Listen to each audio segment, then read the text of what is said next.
Hello everyone, this is Lakshmi and welcome back to my YouTube channel. Today we are going to learn some interesting English idioms and phrases. These expressions will not only improve your English but also help you communicate more effectively. So without wasting further time, let's get started. Here's the first idiom, breath of fresh air. मैंने thumbnail में breath of a fresh air लगाया है but breath of a fresh air नहीं होता, breath of fresh air होता है. So, breath of fresh air is used to describe someone or something that feels refreshing, exciting or different in a positive way. Hindi में हम कह सकते हैं कि breath of a fresh air का मतलब है कोई ऐसी चीज़ या व्यक्ति जो नई ताजगी, ऊर्जा या सकारात्मकता लाता है। यानी कोई ऐसा इंसान जिससे बात करके आपको पॉजिटिव महसूस होता है या आप बोल दो कोई इंसान भी हो सकता है, कोई चीज़ भी हो सकता है कि आप सोचते हो कि यार इस चीज़ का या इस इंसान का तो पर्सपेक्टिव ही चेंज है। जब भी आप उससे बात करते हो आपको रिफ्रेशिंग फ़ील होता है कि यार इसकी कितनी अच्छी सोच है, इस चीज़ को, इस नेगेटिव चीज़ को भी वो एक पॉजिटिविटी की तरह देखता है, तो इसका कितना मतलब आपका मूड एकदम एकदम बढ़िया हो जाता है। कोई आइडिया है, कोई चीज़ है, कोई व्यक्ति है, कोई भी चीज़ हो सकती है, you can say that this is a breath of fresh air. इसके एग्जाम्पल सेंटेंसेस हैं, after days of rain the sunny morning was a breath of fresh air.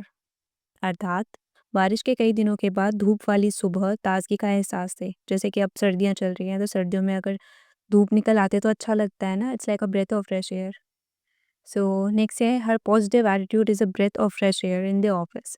उसका सकारात्मक रवैया ऑफिस में ताजगी का एहसास दिलाता है, ताजगी का एहसास महसूस कराता है।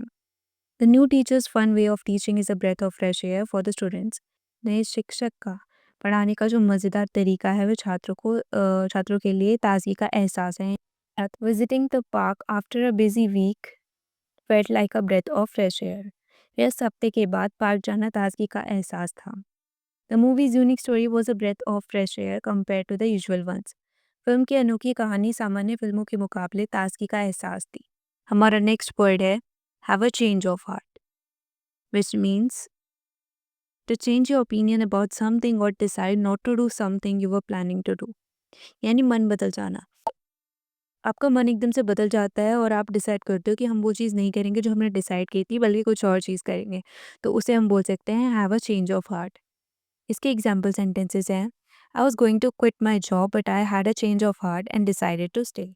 मैं अपनी नौकरी छोड़ने वाला था लेकिन मैंने अपना मन बदल लिया और रहने का फैसला किया। She didn't want to go to the party but she had a change of heart and joined us. वह पार्टी में नहीं जाना चाहती थी लेकिन उसने अपना मन बदल लिया और हमारे साथ आ गई। He plan to sell his car but had a change of heart after fixing it. उसने अपनी कार बेचने की योजना बनाई थी लेकिन उसे ठीक करने के बाद उसने अपना मन बदल लिया। At first they disagreed with the idea but they had a change of heart later. पहले तो वे विचार से असहमत थे लेकिन बाद में उन्होंने अपना मन बदल लिया। I was upset with my friend but I had a change of heart and forgive him. मैं अपने दोस्त से नाराज था लेकिन मैंने अपना मन बदल लिया और उसे माफ़ कर दिया। हमारा नेक्स्ट एक्सप्रेशन है turn over a new leaf, which means to start behaving in a better or more positive way. Hindi में इसका अर्थ है अपनी पुरानी आदतों को बदलना या नई शुरुआत करना। जैसे हम बोलते हैं ना कि तुम्हें सब कुछ भूल के नई शुरुआत करनी चाहिए, या तो इस इंसान में कोई कमी होगी या तो उसका किसी भी तरह की नेगेटिव चीज़ होगी जो उसने पास्ट में की होगी, और उसे कोई इंसान कह रहा है कि तुम्हें नई शुरुआत करनी चाहिए, अपने ज़िंदगी को नए सिरे से स्टार्ट करना चाहिए। पुरानी आदतों को, जो गलत आदतें हैं, उन्हें छोड़ देनी चाहिए। इसके एग्जाम्पल सेंटेंसेस हैं, he decided to turn over a new leaf and focus on his studies. उसने जीवन को नए सिरे से स्टार्ट करने का फैसला लिया और अपनी पढ़ाई पर ध्यान केंद्रित किया। He used to be late every day but now he has turn over a new leaf and arrives on time. वो देर से आता था लेकिन अब उसने अपनी अब आदत सुधारी और अब वो समय पे आता है। After the argument she turn over a new leaf and started being more polite. झगड़े के बाद उसने नई शुरुआत की और अधिक विनम्र होना शुरू किया। After moving to a new city she turned over a new leaf and started a healthy lifestyle. नए शहर में जाने के बाद उसने एक नई शुरुआत की और एक स्वस्थ जीवन शैली की शुरुआत की। She promises to turn over a new leaf if we give her one more chance. वह वादा करती है अगर हम उसे एक और मौका देंगे तो वह जिंदगी की नई शुरुआत करेगी, अपनी जिंदगी को नए सिरे से स्टार्ट करेगी। Brush up on something, which means to improve your knowledge of something already learned but partly forgotten. Hindi में इसका अर्थ होता है किसी चीज़ को फिर से याद करना या पुनः अभ्यास करना। इसका अर्थ होता है किसी को, जैसे हम अपनी कंसेप्ट को रिवाइज़ करते हैं ना, हमने कोई चीज़ याद की और जैसे हम कुछ टाइम तक उसे पढ़ते ही नहीं हैं या उसकी प्रैक्टिस नहीं करते, डेली कन्वर्सेशन में या कुछ भी, तो हम भूल जाते हैं थोड़ा बहुत। तो हम उन कॉन्सेप्ट्स को रिवाइज़ करते हैं, तो ऐसे ही ब्रश अप ऑन समथिंग है अपने कॉन्सेप्ट्स को या किसी भी चीज़ को दोहराना, उन्हें रिवाइज़ करना। इसके एग्ज़ाम्पल सेंटेंसेस हैं, I need to brush up on my Spanish before the trip. मुझे यात्रा पर जाने से पहले अपनी स्पेनिश सुधारने की या उसे रिवाइज़ करने की ज़रूरत है। He decided to brush up on his math skills before the exam. उसने परीक्षा से पहले अपनी गणित की कौशल को रिवाइज़ करने का फ़ैसला किया या उसे दोहराने का फ़ैसला किया। जो भी हम कंसेप्ट्स होते हैं उन्हें रिवाइज़ करते हैं ना, वैसे ही। She brushed up on her cooking techniques for the dinner party. उसने डिनर पार्टी के लिए अपने खाना बनाने के तरीकों को सुधारा या उस पे उसे दोहराया। It's been a while since I played the guitar, so I need to brush up on it. मुझे गिटार बजाए हुए काफ़ी समय हो गया है, तो मुझे उसे दोहराने की ज़रूरत है। We should brush up on the rules before the game starts.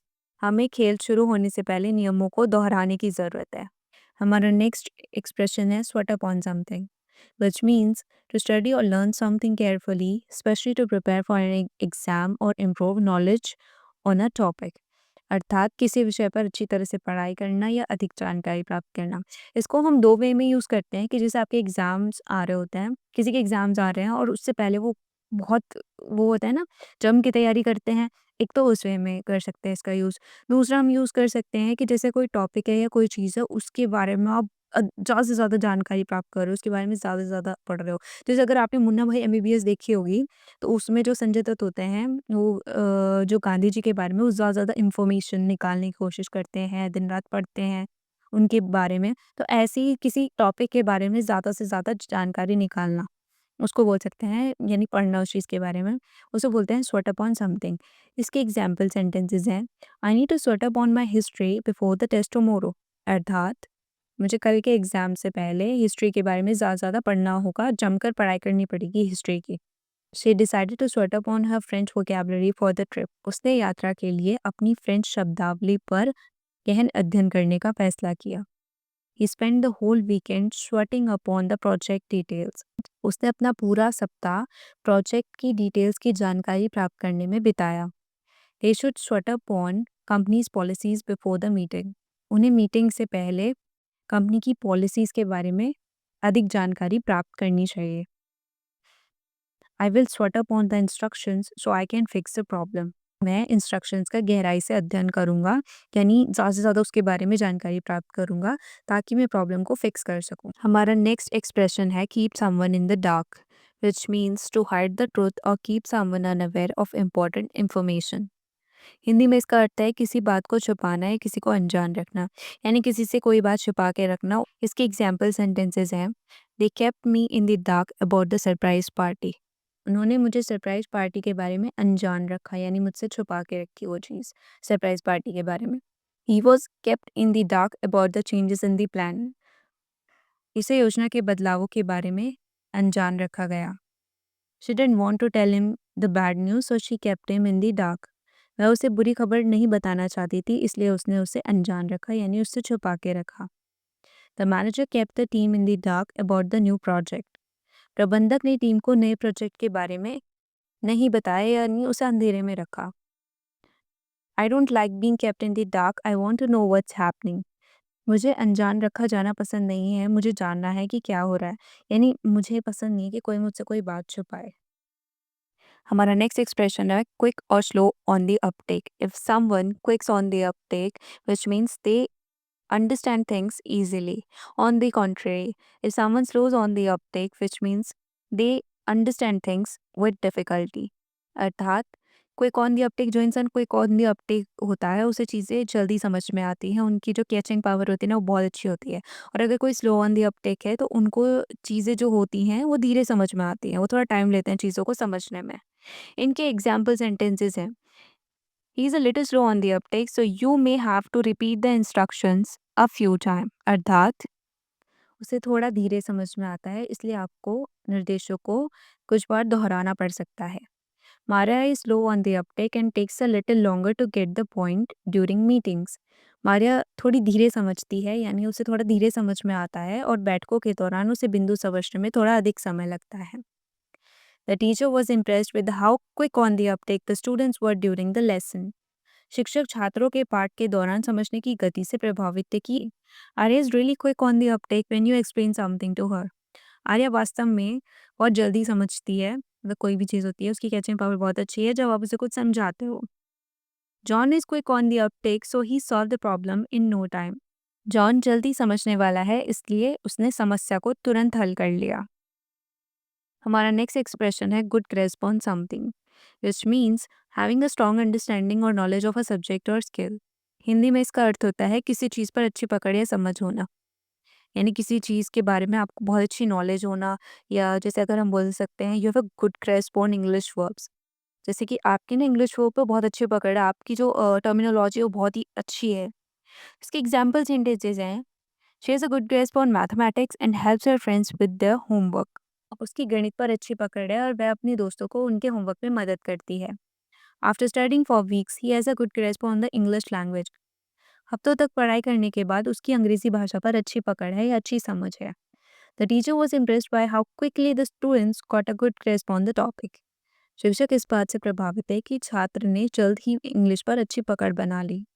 Has a good grasp on computer programming can solve complex problems. कि कंप्यूटर प्रोग्रामिंग पर अच्छी पकड़ है और वह जटिल समस्याओं को हल कर सकता है।